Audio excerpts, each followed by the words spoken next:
The following video is sponsored by the generous people at TOYHAX.com. TOYHAX is your one-stop shop for sticker sheets for Transformers of all generations, from reproduction labels for the oldest pieces in your collection to upgrade sets for the most recent retail releases. They also make labels for G.I. Joe, figure display backgrounds, and more. TOYHAX.com. Stick around for SticKit. My name is Kit, and today we'll be taking a look at the TOYHAX labels and parts for Siege Smokescreen. Well, my review of Siege Smokescreen was released just a few days ago, but I'll make a brief recap anyway. Fresh out of the box, Siege Smokescreen is the most colorful of the four Datsun brothers, with a nice red and blue deco with crisp white stripes and a fierce profile, while still fitting in the general Cybertronian aesthetic of the line. Of course, the set I'm reviewing today tries to squeeze this Cybertronian car into something more natural on planet Earth, and while there's nothing to be done about the general shape of it, this new livery is sublime, and the best part is that when you apply the stickers, it looks perfectly natural from most angles. The color matching on the red ink to the red paint is pretty much perfect, and the cut of the labels are just as good, with the only thing shattering the illusion being the unavoidable transformation seam lines. Smokescreen's label set indulges in the flashiness and sponsor-covered intricacy of race car liveries, much like Mirage and Wheeljack before him, but doesn't rely on as many huge labels as the previous two did. The biggest labels are all centered around the cabin, with many of them being placed over Smokescreen's clear plastic to become cel-shaded windows. There are options on the sticker sheet in case you want this look but with the clear plastic showing instead of printed cel shading. I've been warming up to this look ever since I got the set for Earthrise Wheeljack, so they're welcome here. The next biggest labels, and in my opinion, the most consequential, are those found on the doors. They give the illusion of windows on this vehicle mode, even if netted ones, and they feature Smokescreen's iconic 38s in what is one of the most satisfying fonts I've ever seen. On the white stripe between, you can place your choice of a driver's nickname. Other options include Smokescreen, Magnus, and Don Devendorf, the lattermost of which is the name of the real-life driver of this car. Of course, the one I ended up using was the Gambler. Another 38 is meant to go on the car's nose, and there are a few ways you're prescribed to do this.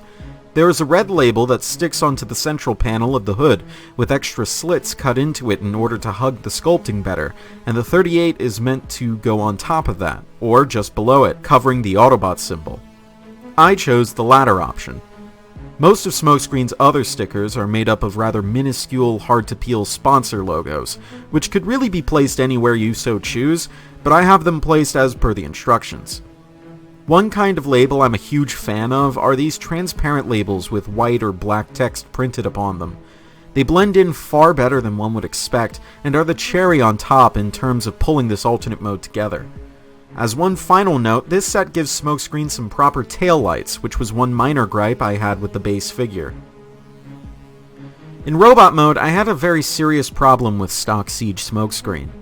Everything from the chest to the ankles, except his blue hands, was either dull, unpainted black plastic or dull, smoky gray clear plastic, making for an extremely boring robot mode. Does the TOYHAX label set fix this issue? You bet your bottom dollar it does. For starters, the red window frames and roof chunks from vehicle mode carry over. If the set had left it at that, I still would have been satisfied with how it breaks up the color scheme.